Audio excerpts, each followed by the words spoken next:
When I offered you 3 possible topics I could speak about as I came out of retirement, as you put it, I wasn't expecting you to pick all 3. So what I've been trying to do today is wend those 3 topics into one presentation. I won't have time to do them all justice, and very happily answer any questions people have offline if I skirt too quickly through this stuff. But for those of you who don't know anything about me, the 5 companies I'm probably best associated with at the moment are all internet high growth businesses, all based in the UK.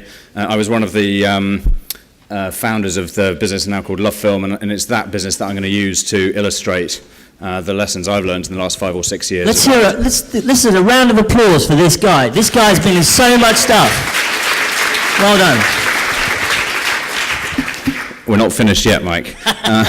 But I'm going to start with just a whistle-stop story, history of LoveFilm. For those of you not familiar with this, this is a bunch of detailed digging out from the distant past, starting in 2002, because the business called LoveFilm is actually the result of the merger of 3 very distinct businesses. One originally called DVDs on Tap, which got renamed LoveFilm, one which I founded called Screen Select, and one called Video Island. And all 3 of those businesses had real strengths and real weaknesses, and the combination of them has proved very successful. And I thought I'd take people through that contrast, and in particular, the stuff which I'm probably best known for on the Screen Select side is that boring nitty-gritty stuff of bootstrapping and cash flow, and that's really where I'm going to start. But just starting right at the beginning, it was 2002 actually that DVDs on Tap launched, and they had the market. There were 4 or 5 other players, but they were the clear leaders in the market for the first 12 months or so. Hands up here who's been running their startup business for more than 12 months. Okay, so a decent number of you, so you know what it's like. And about a year after they entered the ring, September 03, literally in the same week as one another, Screen Select launched and Video Island launched, and those were the other 2 essentially credible players. Both had proper backing and both had big ambitions. So there was then a period of about 12 months when those 3 businesses were running head to head. By a year later, and September the 1st, 04 is now the date I'm talking about here, Screen Select had just slightly pipped the old LoveFilm business to the sort of quote-unquote winning line. Video Island was rather bringing up the rear. And up until that point, I'm just going to overlay on here the amount of funds raised by these businesses. This is what had happened. So the DVDs on Tap LoveFilm business had raised money from angels and had raised somewhere approaching about £1 million at first. Video Island set its stall out right from the beginning to be a venture-backed business, identified correctly with hindsight that in a market where you're buying DVDs and building consumer brands, money was going to be critical. So they raised, even their seed round was the biggest seed round, and they then raised Series A of about £2 million, and then Series B in early 04 of about $10 million. So they were by far the best capitalized business. And Screen Select, in the meantime, went angel-backed, but in a rather bigger scale than typical angel rounds. And we had raised, after the first 12 months, about £2 million as well. So the first thing to note here is that despite having access to more money, Video Island, that had not translated at that point, at least, into customer numbers for Video Island. What then happened? So September the 1st, 04, Screen Select and Video Island got into bed with one another.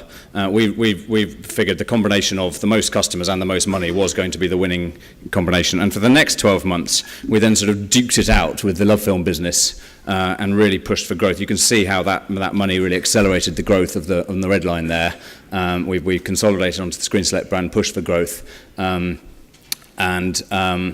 the LoveFilm business in the meantime had been bought by a private equity firm who had very deep pockets, and they were pushing a lot of that money into investing in growth as well. So at first they edged out in front, and then about after that first 12 months, really, it was LoveFilm it was the Screen Select business that maintained growth for longer.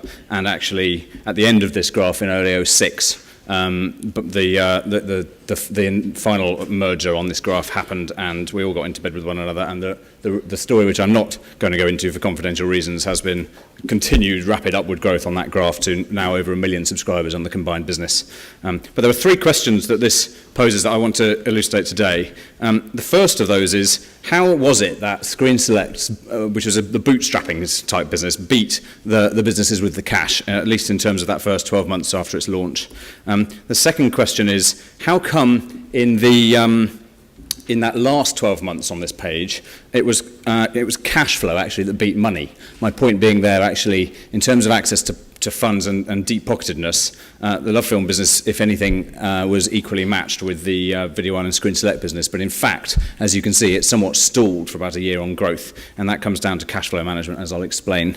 And then finally, I'm just going to leave people with a couple of quick thoughts at the end on how to scale, because I think with over 1 million subs in 5 years, there's been a lot that we've learned on how to scale. And in the other businesses I work with, you see those lessons coming out on a daily basis. So first of all, I want to just show bootstrapping in action.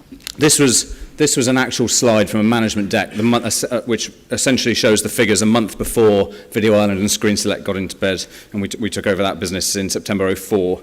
And what you can see here is that I'm going to switch to the other mic here. I hope that's going to work okay. Yep, very seamless, very good. What you can see at the top of the page here is that Screen Select was this significantly bigger business at this point. It had about 50 to 60% more size, depending on how you measure it.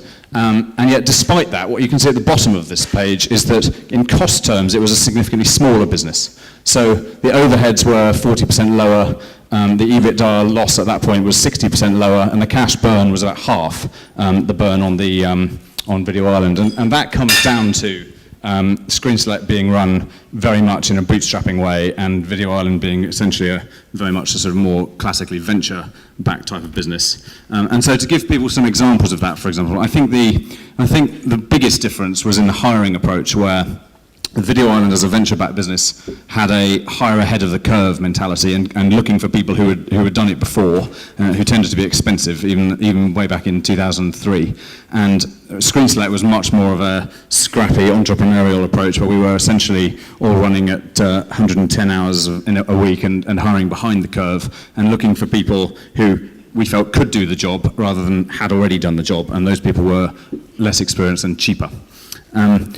Technology was a big difference as well. So Video Island had decided to outsource to launch fast and to have a credible delivery platform on day one, and they brought in some software from Australia at significant expense, and of course found themselves refactoring it all over the next 12 months. And when I took over that business, there were 7 people in their tech team supporting a basically dog's breakfast of a platform.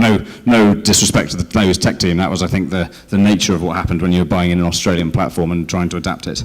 Whereas Screen Select had very much gone for building it in-house. And we had thrown a bit of money at the problem with a reasonably chunky incentive on getting it live fast, and we found ourselves with a very strong platform, which to this day remains the platform we're using in LoveFilm, and we at that point had three tech people, so obviously much smaller costs on the overheads. The professional services was a big surprise to me when I got that business, when I saw those businesses' financials, and they were spending about £20,000 a month on normal months on a variety of expensive headhunters, etc., and Screen Select's equivalent number there was more like £3,000 a month. The finance team somewhat reflects the points I've just made. There was one expensive consultant and 2 full-time people on the Video Island side, and only one rather cheaper consultant on the Screen Select side. The marketing approaches this is a rather bigger topic than I have time for, but suffice to say that one of the things Video Island was very clever about was recognizing that building their own brand was going to be more expensive than going white label, and yet despite that, their target budget for subscriber acquisitions was actually even higher than Screen Select's in-house build its own brand approach was.